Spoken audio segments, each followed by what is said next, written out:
हूँ। महाराज जी, मेरी एक जिज्ञासा है कि मैं शिखर जी की वंदना करने गया था।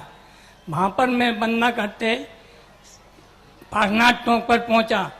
पार्श्वनाथ की चौक पर पहुँचते ही मैं फिर मुझे याद नहीं रहा मैं कहाँ पहुँच गया। फिर मैंने भगवान की मंदिर देखा, अद्भुत मंदिर था, पार्श्वनाथ भगवान विराजमान थे।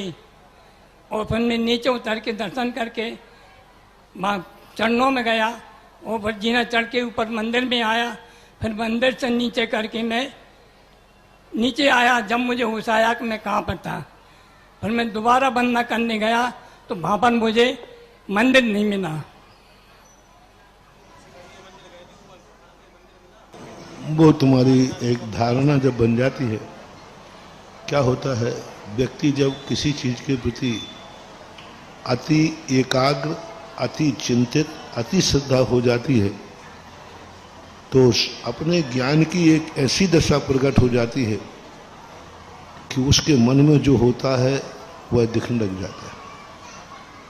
एक मेमोरी कहलाती है कि जैसे कोई व्यक्ति को रात्रि में अपने कुछ स्नायु जागृत होते हैं, जो अपन सो रहे हैं लेकिन स्वप्न शिखर जी का देख रहे हैं और बराबर शिखर जी जा रहे हैं, गौतम गंधर की टोंक आ गई, कुंथनाथ की टोंक आ रही, ऐसा लग रहा है जैसे मैं साक्षात वंदना, लेकिन वो सो रहा है। यहाँ पर बिना आंखें बंद हैं फिर भी उसको रूप दिख रहा है, कान बंद है फिर भी सुनाई पड़ रहा है, और पूजा बोल भी रहा है और मुंह बंद है।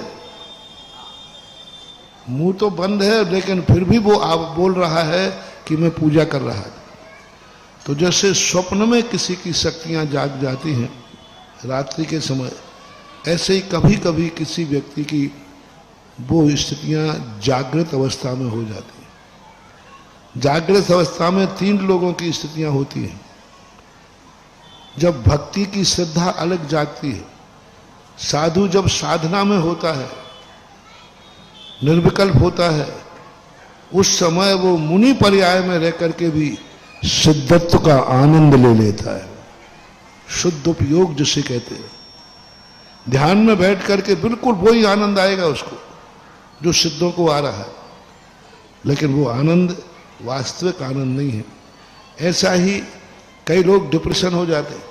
वो कहते हैं मुझे ये दिख रहा है, देखो ये प्लेन चल रहा है, देखो ये सांप जा रहा है, देखो ये बिच्छू जा रहे हैं। वो गलत नहीं बोल रहा, उसको दिख रहा है। जैसे व्यक्ति को सोते समय दुनिया दिखती है, ऐसे ही उसके लिए जागते हुए वो दुनिया दिखने लग जाती है। उसे लोग मानते हैं ऊपरी बाधा, भूतड़ी बाधा। तो ये ऊपरी कुछ बाधा नहीं है, ये मस्तिष्क की कमजोरी होती है। भक्ति, यदि तुम्हें मंदिर दिखा है तो ये तुम्हारे भक्ति का अतिरेक था।